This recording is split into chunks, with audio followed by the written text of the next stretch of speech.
Que é, na prática, é o mais difícil, é a geração mais difícil de você falar, ó, vamos fazer uma coisa nova, é essa galerinha aí de...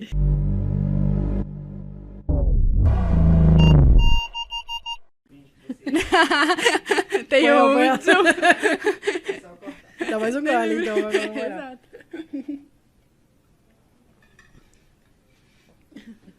Pode? Então, após esse brinde aqui, ó, de várias horas.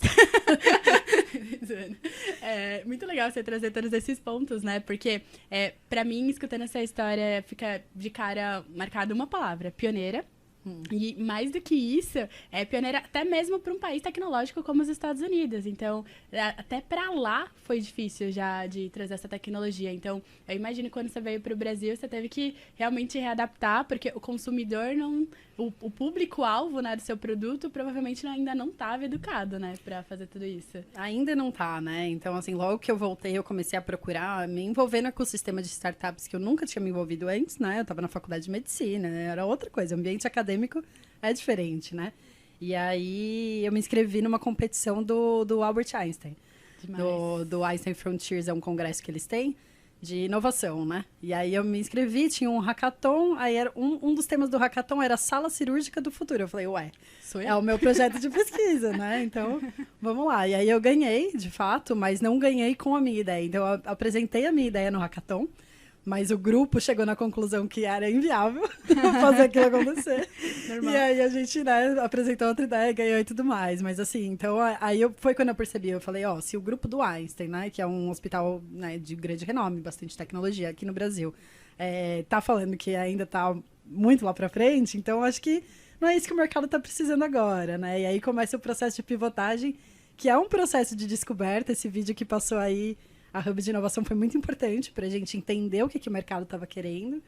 Então, são ações que a gente faz.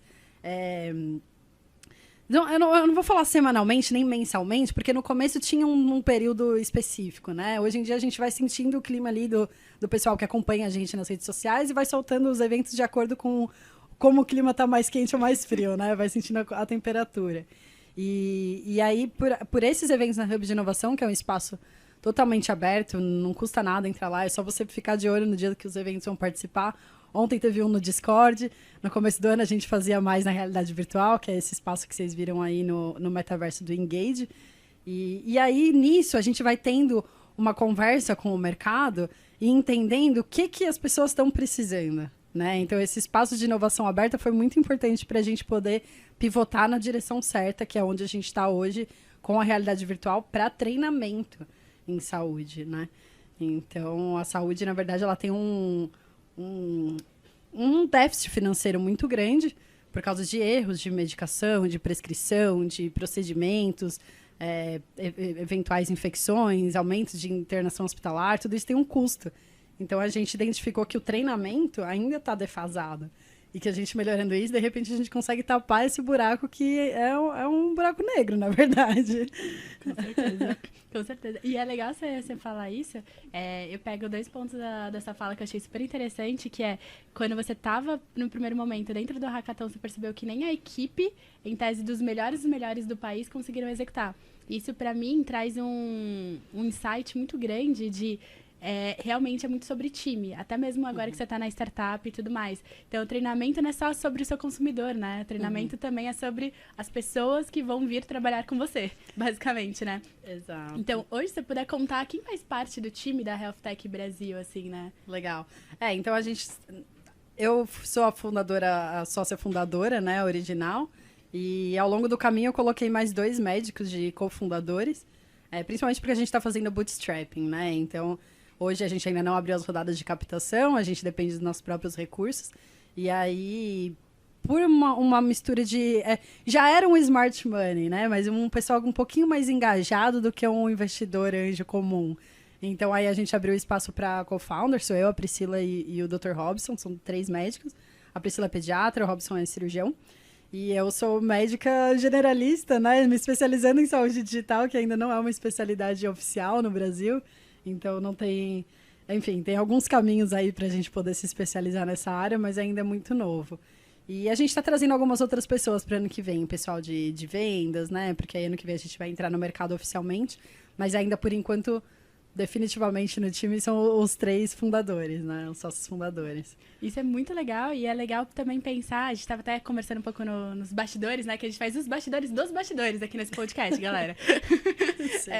É legal falar até dessa questão geracional, né? Porque são 3 founders, você acabou de falar sobre as especializações são diferentes, né? Eu acho que cada um é muito complementar, pelo que você falou, a Priscila tá numa área, o Robson tá na outra, e você nessa parte digital que foi realmente a pioneira que trouxe isso, né? E acho que é legal também falar sobre essa questão de gerações, porque você estava falando sobre a parte de você sair desse meio tradicional de medicina, de seguir na carreira médica, né? Mas não significa que o meio tradicional seja ruim, né? Muito pelo contrário, é legal ter esse equilíbrio também, né? Sim, não, total, assim.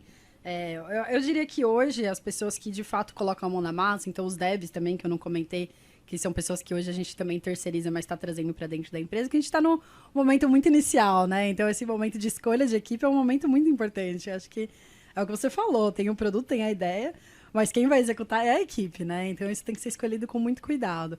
E aí, essa questão das diferentes gerações é muito importante também, porque realmente eu voltei de um ambiente totalmente disruptivo, né? Então eu tava morando em Dallas, mas ainda depois eu comecei a ficar quase todos os fins de semana eu ia pra Austin.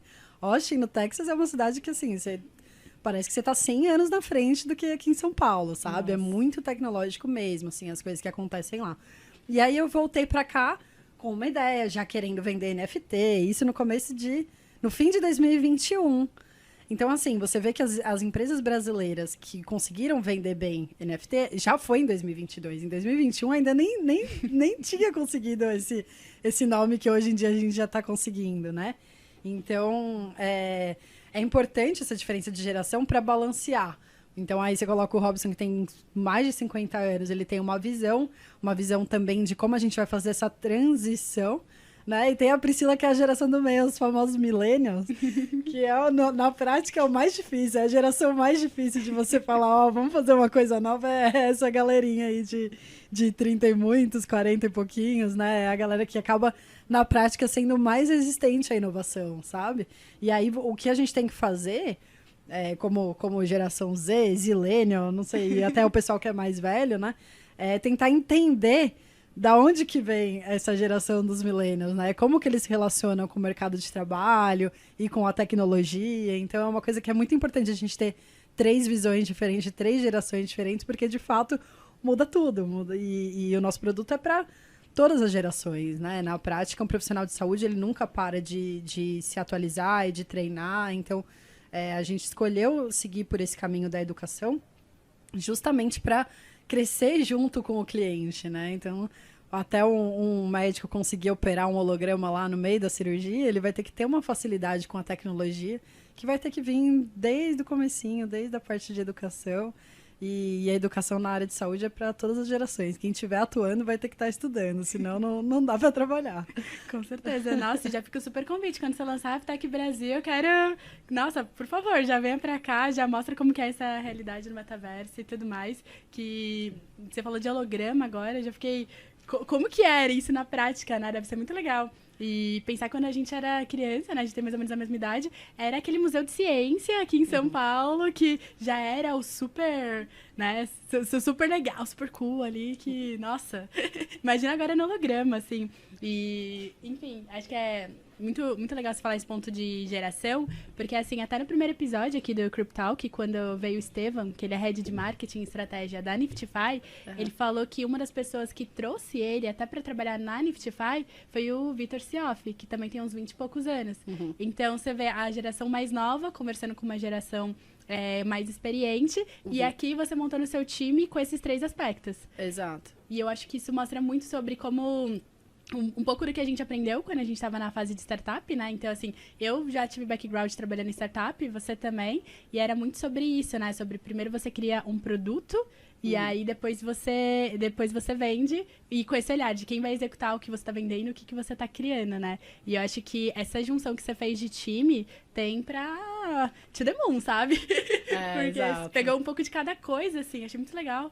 A gente tá trazendo ainda um CTO que vai ser bem legal, os meninos de desenvolvimento também, acho que a gente tá no caminho certo, né? em relação ao lançamento. Querendo ou não, a Health Tech Brasil já está no mercado com serviço de mentoria, né? Porque ao longo do ano, a gente foi fazendo essa estratégia de redes sociais de começar a conscientizar as pessoas sobre o que é saúde digital, né? O que é o metaverso. Porque aí começou, depois que a Meta mudou de nome, o Facebook virou Meta, as pessoas começaram a falar, enfim, virou o hype. E aí depois começou a ter também o pessoal falando mal, né? Mas na prática, fala bem, fala mal, pouca gente está entendendo o que de fato isso quer dizer, né? Então, a gente começou a falar disso na internet, de várias formas diferentes, com a doutora B, e isso gerou uma identificação muito grande com o público, né? Não só com o B2B, então clínicas menores que querem entrar no metaverso, de repente um médico que é profissional autônomo e procurava a gente para entender o que ele poderia fazer dentro desse espaço, seja com blockchain, seja com realidade virtual, ciência de dados, não sei. E aí agora a gente está abrindo para 2023 também a mentoria B2C, né? Justamente por causa desse contato próximo que a gente conseguiu fazer com o consumidor final, que no fim virou o público final. Então antes era só para o pessoal de saúde, né? A mentoria. Hoje, na prática, qualquer pessoa que quer entender de metaverso e Web3, a gente consegue direcionar, né? Então, é uma equipe pequena ainda, de startup, nem sempre a gente consegue atender todas as demandas, porque o nosso foco é na realidade virtual, é no nosso produto que ainda vai entrar no mercado. Mas hoje a gente já está dessa forma, então, oferecendo alguns serviços de mentoria, alguns infoprodutos para o ano que vem, para as pessoas entenderem, né? Tanto a parte de saúde digital, como o Web3 e metaverso como um todo.